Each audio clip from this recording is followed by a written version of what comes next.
Hi there, my name is Marilyn Abrahamson, and along with Doreen Bridgman, I am a brain health coach at BrainThrive. Welcome to our channel where we explore all things related to brain health and memory improvement. Today, I have a fun and exciting memory strategy to share with you called Come to Your Senses. Have you ever struggled with forgetfulness, whether it's remembering a grocery list or a story someone told you? Well, today's memory technique is going to change all of that for you.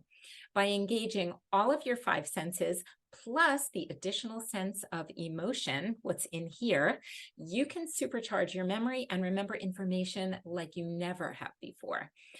As always, before we dive in, I want you to remember to subscribe to our channel. If you like this or our other videos, please like, comment, share with anyone that you think might benefit from them. Okay, here we go.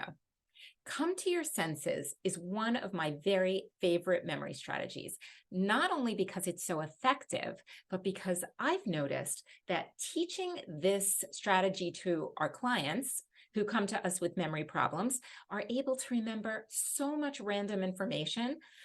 They've told us themselves that they can't believe what they're able to retain. In fact, if we come back to them, sometimes 5 days later, they can still remember the information.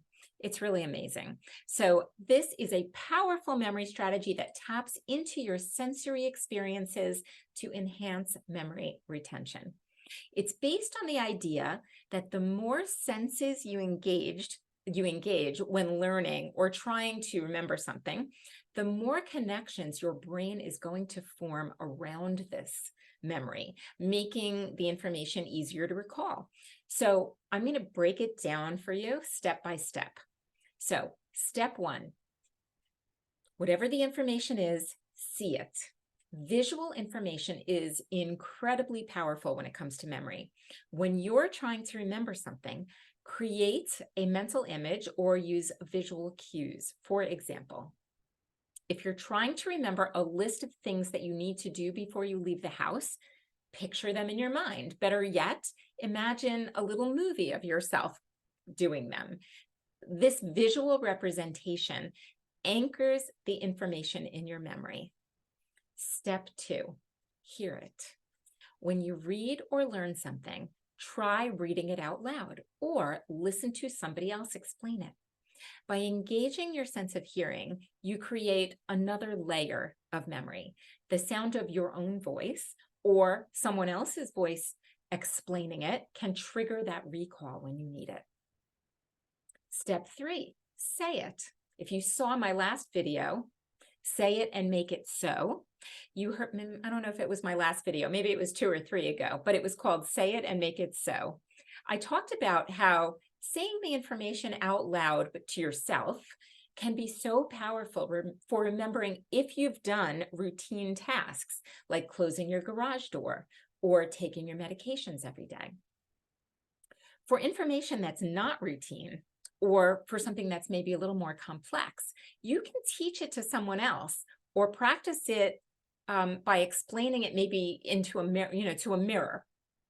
By saying the information out loud, you're reinforcing it in your own memory, and that's going to make it easier to remember later. Step four is touch it, how it feels. Now, let's talk about how to engage our sense of touch to remember things, because not everything can you touch? But this step is all about tactile learning. And if you can, physically interacting with any kind of subject matter can help you to remember it. So for example, how do you remember how to get somewhere? Well, if you're looking at it on a map, trace the route with your finger. If it's in a book, you can underline key points or take notes by hand. But any kind of physical connection can make a significant difference in your ability to retain that information. Step five, smell. Don't underestimate the power of the sense of smell. It is very, very closely associated with memory. Have you ever noticed how the smell of a certain person's cologne or perfume can trigger a memory or a response, a reaction? How about walking into your family's home on Thanksgiving with the smell of roasting turkey in the oven? It can trigger certain feelings. So if there is a particular smell that reminds you of something that you're trying to remember, then use it. And when you encounter that scent again, your memory might just trigger some great memories and surprise you. Step 6. Lastly, we have to feel it. Now, I'm not talking about that tactile memory that we talked about before. I'm talking about the sixth sense, emotion. This step is all about emotion because they're so closely tied to memory, because in order to remember anything, we know that it has to have meaning. Without meaning, your brain is just not going to hold on to that information. And it doesn't even have to be a strong emotion.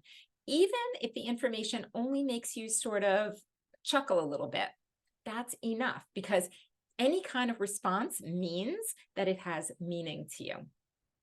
So whether it's excitement or curiosity or humor, taking note of any of these emotions and attaching them to the information is going to enhance your ability to remember it. So if you need to remember that, before you leave your house, you need to take the casserole out of the oven, turn off the oven, and of course, put a hot pad, down onto the counter before putting a casserole on it. Let's demonstrate how this is going to work for that piece of information. See yourself, make a little movie in your mind. You open the oven door, feel the heat that bombards you. It kind of hits you in the face sometimes, right? When you open up the oven door, you hear the sizzling of the cheese bubbling on the side of the casserole pan as you remove it from the oven. You also hear the click as you turn off the oven. And, to enhance it, you're going to say it out loud as you're doing this. I'm turning off the oven and I'm taking the casserole out.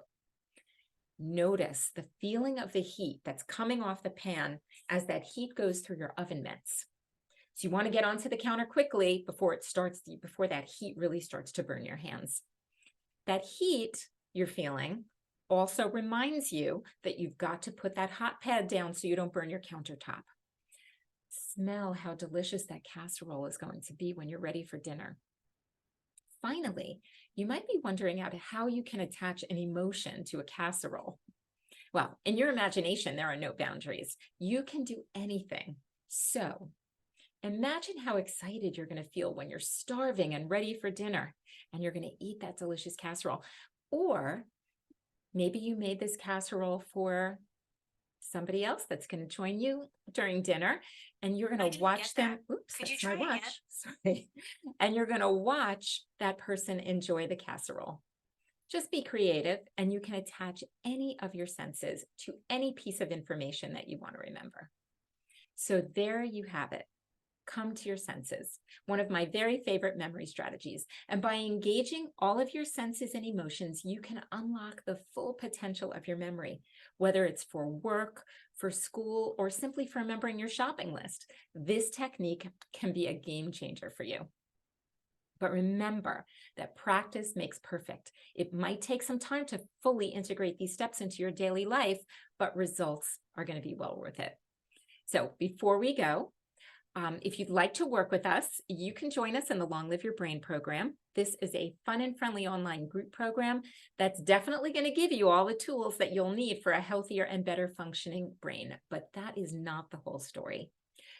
The whole story is when you feel better about your memory and your thinking skills, you feel better about yourself.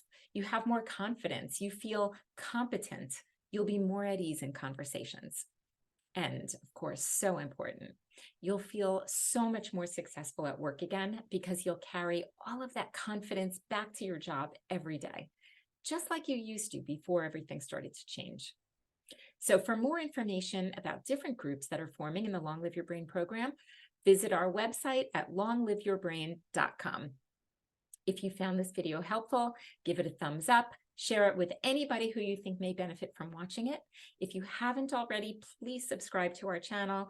Hit that notification bell so you never miss out on one of our new videos. And as always, feel free to share your thoughts and questions in the comments section below. We love hearing from you.